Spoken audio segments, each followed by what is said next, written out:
everybody, my name is Mason Sharp, and for my Bodies is the Persuasive Argument assignment, I have decided to go with the risks that welders face and how they can protect themselves.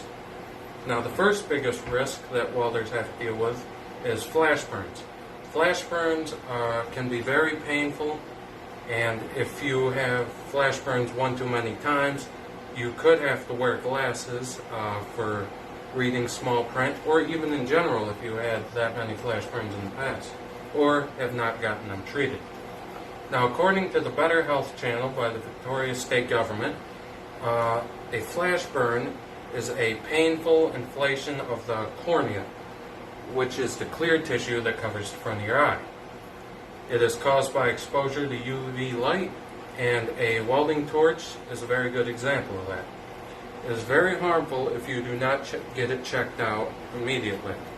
Now, according to Industrial Safety and Hygiene News, you must go to a hospital if you have the following symptoms: blurred vision, worsening glare, and worsening pain in your eyes.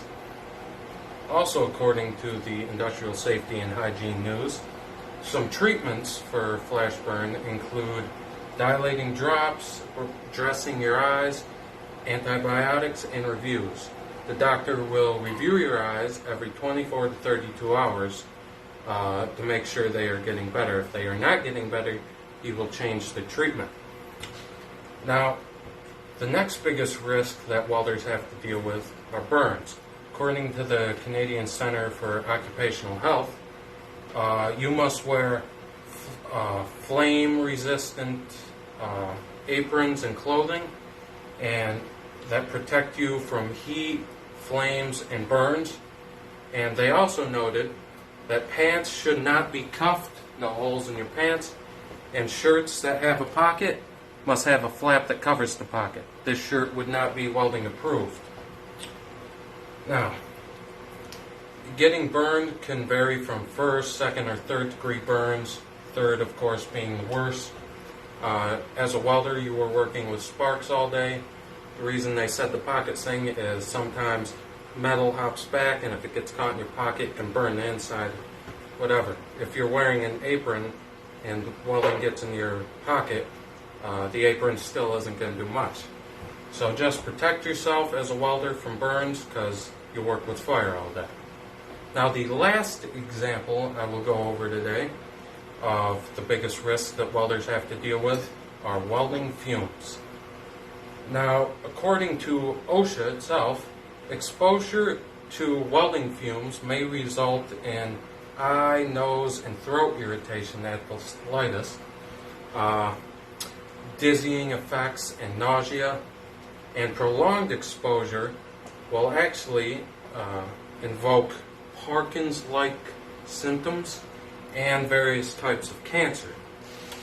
Now, in order to protect yourself from inhaling welding fumes is, of course, a respirator. When you're working, you must go out for air occasionally. Make sure you're getting fresh air. And according to the removethefume.com, the best way to avoid or at least mitigate welding fume exposure to welders is a fume extractor, which you can actually buy and sell if you own a business. And employers need to be able to get those things to keep their welders safe, or at least mitigate welding fume exposure to their workers.